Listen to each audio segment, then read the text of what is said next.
L'Europe spatiale fête son 50e anniversaire. Cette année, ce sera notre grand angle aujourd'hui.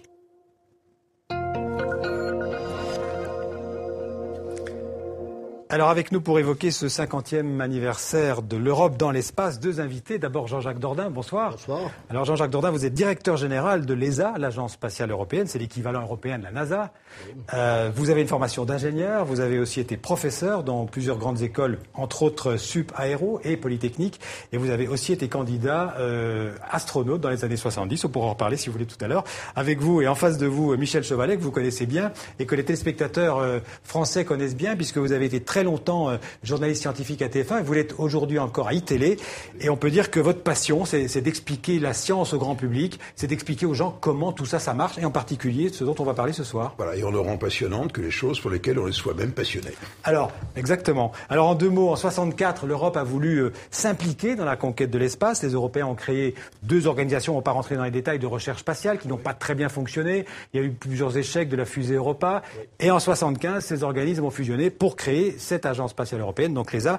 Alors, premier mot, on peut dire quand même que l'Europe avait pris un petit peu de retard par rapport aux États-Unis et aux Soviétiques d'ailleurs. Oui, tout à fait. On était parti 7 ans après l'Union soviétique et les États-Unis, et je dois dire que en quelques années, nous avons rattrapé notre retard. Ouais.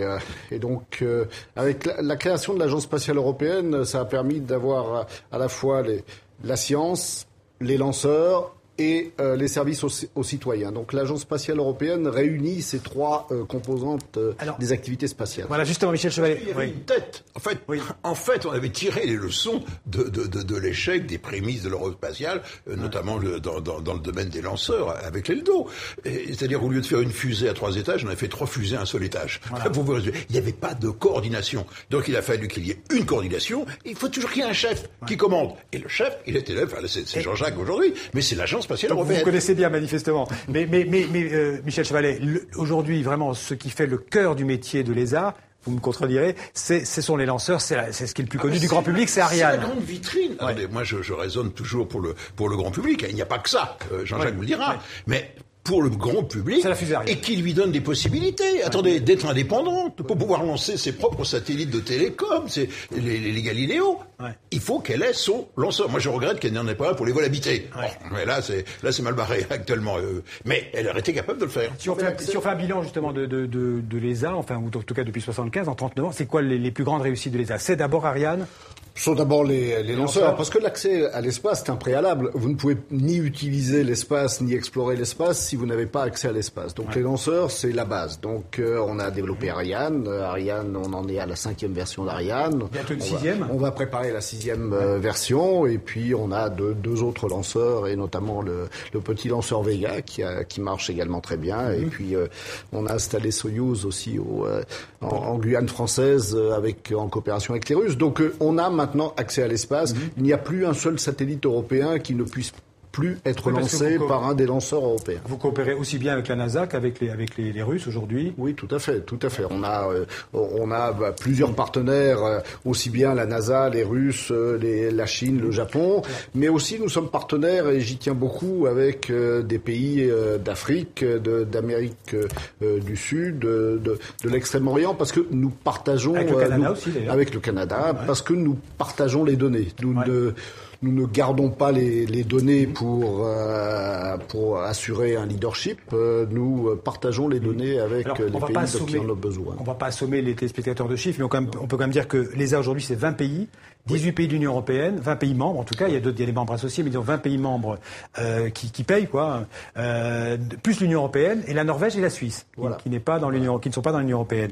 Un budget de 4 milliards, un peu plus de 4 milliards d'euros. Oui. La NASA, c'est à peu près 15 milliards d'euros, donc c'est 3 fois plus, en gros 3 fois plus. Oui. Donc c'est pas mal, on fait énormément de choses avec un budget relativement modeste à l'échelle de l'Europe. Oui, tout à fait. Je pense que on démontre notre efficacité, et la richesse. D'ailleurs, les 20 États membres apportent chacun non seulement de l'argent, mais apportent aussi les cerveaux, les ressources. Et donc, oui, on démontre tous les jours qu'avec un tiers du budget de la NASA, on fait aussi bien, voire mieux dans certains domaines. Alors, on a parlé un petit peu des lanceurs. Vous avez évoqué Galileo. C'est très important, Galileo. Parce que Galileo, c'est quoi? C'est le GPS européen. Voilà, c'est le GPS européen. Enfin, il était anormal, si vous voulez, parce que les Russes ont le leur, le SNAS. Les Chinois vont avoir le leur. Il était anormal que nous, les Européens, j'ai pas que ça de la France, on soit tributaires, disons, des États-Unis. Il faut dire qu'aujourd'hui, tous les GPS fonctionnent avec des satellites américains. Oui, bien sûr, bien sûr. Oui, mais il faut le dire. Avec toujours le rythme. Il faut penser qu'il y a toujours les militaires derrière. Oui, parce que c'est une technologie d'observation, de localisation. Exactement, ça a été fait pour les localisations américains, les localisations dans le désert. Ça a été fait ça. Donc il y avait un risque de voir un système qui risque de se couper ou du moins d'être nettement moins performant. Et donc pour notre indépendance, je vais revenir sur un point. Qui me semble important dans l'Europe spatiale, c'est que l'Europe spatiale, elle a été tout de même, elle a incité. C'est-à-dire qu'elle a mis la main à la pâte. Dans le domaine des satellites météorologiques, c'est d'abord un programme européen payé par les contribuables européens pour développer des races de satellites météo. C'est Météosat. Les Météosat qui ont eu un succès et qui sont devenus et sont passés après par une entreprise européenne qui est Eumetsat. De même, dans les télécoms, on a fait la même chose avec les ECS expérimentaux et qui ont donné après la naissance à la série des Eutelsat. Donc là, il y a un rôle dans l'Europe. Moi, je dis, il faut qu'elle passe la main à un moment aux industriels. Mais on dénie souvent, on décrit souvent l'Europe, mais là, l'ESA, c'est une vraie réussite. C'est une vraie réussite de l'Europe. C'est une très grande réussite de l'Europe, oui. Très grande réussite de l'Europe. Alors, on parlait de Galileo. Galileo, c'est, au total, je crois, au départ, au final, plutôt, il y aura 26 ou 28 il y aura 27 satellites opérationnels. Et il y en a déjà 4 qui ont été lancés. Il y en a 4 qui sont aujourd'hui en orbite et qui montrent que les performances de positionnement de Galileo sont nettement supérieures à celles du GPS. C'est pour ça que notre ambition, c'est que vous disiez dans quelques années que le GPS, c'est le Galileo américain. Voilà. Ça me ferait très plaisir. Alors, c'est normal qu'il soit perfectionné. Donc, il bénéficie tout de même de 10 ans après. Il arrive 10 ans après. Alors donc, l'ESA, c'est aussi énormément de satellites qui vont observer, je le disais tout à l'heure, qui vont observer les confins de notre système solaire, qui vont même au-delà. Il y a eu un satellite, je crois, qui s'appelle Gaia, qui a été lancé en décembre l'année dernière. C'est fantastique. En fait, il va aller explorer la Voie lactée de notre galaxie. Qui va mesurer la position et la vitesse de 1 milliard d'étoiles de notre galaxie. Ouais. Et puis, donc, on est allé encore beaucoup plus loin avec le satellite Planck. Nous avons été les premiers à montrer la première lumière après le Big Bang. Donc simplement 380 000 ans après le Big Bang, ça fait donc 13 milliards 13 milliards 800 millions d'années, mais voilà, moins les 380 000. Ouais. Et donc on a montré la première lumière après le Big Bang et comme quand nous avons présenté cette image, j'ai dit nous venons tous de là, puisque c'est la soupe initiale. Ouais. C'est à partir de là que se sont formées les galaxies. Et ça, c'est une réussite de l'Agence spatiale européenne. Ah oui, personne n'a fait ça. Ouais. Il y a une autre... Oui, Michel Chevalet. Attendez, il y en a eu d'autres. Il y a eu Huygens. Huygens, c'est aussi un satellite. Oui, c'est une sonde. D'observation, une sonde d'observation. Qui s'est posée. C'était une grande première. On l'avait faite en direct, qui s'est posée sur Titan. Sur Titan. Ouais. Satellite, on n'avait jamais vu le monde de Titan, jamais. Titan, c'est un satellite c'est une lune de Saturne. De Saturne. Et puis là, on va avoir le 11, le 14 novembre, je crois. 14 novembre, oui. 14 novembre, parce que le 11, c'était même, ça pouvait... On va attendre 3 jours. On va faire Rosetta, c'est-à-dire une sonde qui est partie, qui s'est réveillée, qu'on avait mis en sommeil pour économiser son énergie à bord. Elle est partie depuis longtemps, Rosetta. Oui, elle a 10 ans. Dans les bouts de 10 ans, elle fonctionne. Et elle va se poser sur une comète. On n'a jamais vu le sol d'une comète. On en a des photographes. C'est une grande première. Et c'est pas évident, comme technique. Moi, je trouve ça remarquable. Donc, si vous voulez, ça monte, c'est le label de le savoir-faire de l'Europe spatiale. C'est ce qu'on appelle l'astrophysique, ça, en fait, d'une certaine manière. C'est l'astrophysique appliquée, c'est-à-dire que on va parler la découverte des exoplanètes. On parle beaucoup de ça aujourd'hui, de ces planètes qui sont dans des systèmes solaires semblables aux nôtres et qui pourraient éventuellement abriter de l'eau, de la vie. Enfin bon, c'est comme ça qu'on n'allons pas trop vite. Non, pas trop vite. Oui, il y en a plus de 700, il y en a plus d'1 millier. Le problème, c'est qu'attendez, on ne voit qu'un point noir qui se balade devant un point brillant qui est une étoile. On en est là. D'ailleurs, on les détecte plus qu'on ne les voit.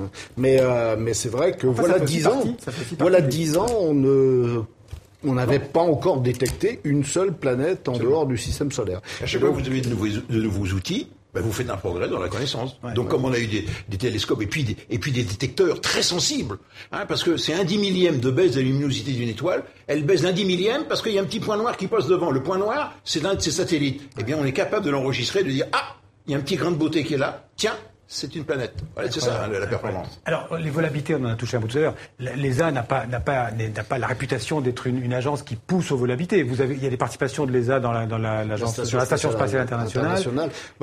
Non, nous n'avons pas les moyens de lancer nos astronautes. Nous dépendrons des moyens, aujourd'hui des moyens russes, voilà quelques années des moyens américains, pour lancer nos astronautes. Mais nous sommes partenaires de la Station Spatiale Internationale. Est-ce que c'est encore utile, les volabilités? Je vous pose la question à tous les deux. Jean-Jacques Dordain, je crois pas qu'il faille voir ça en termes d'utilité. Il faut voir ça en termes de, c'est l'exploration. L'exploration par l'homme a commencé bien avant l'espace.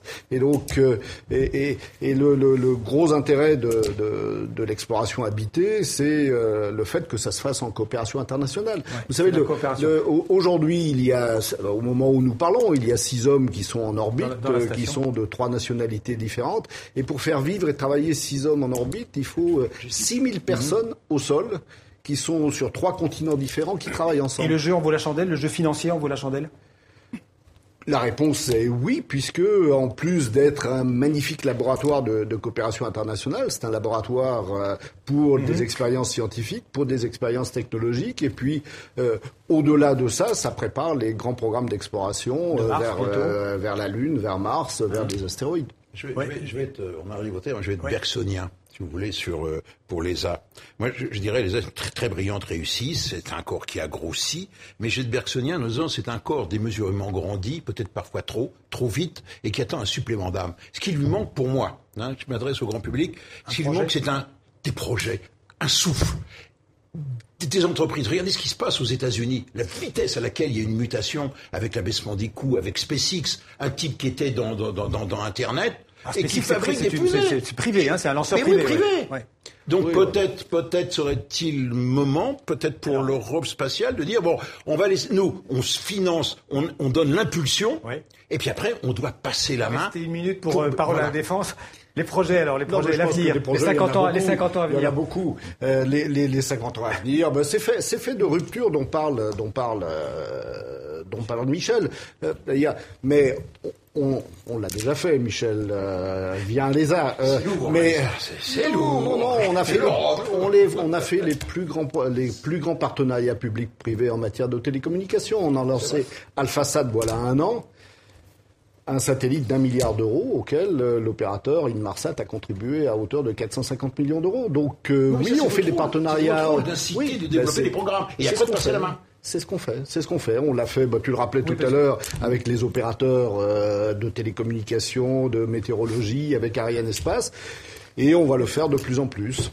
Voilà, ça va être le mot de la fin. Donc c'est pas seulement le confins de l'univers, c'est aussi l'observation de la Terre. On en a un petit peu parlé. Tout à fait. On fait beaucoup. On ne peut plus vivre sur Terre sans les satellites. Ça, c'est sûr. C'est vrai. Merci Jean-Jacques Dordain. Merci beaucoup Michel Chevalier d'avoir parlé des 50 ans de l'espace avec nous sur TV5 Monde. Merci à vous.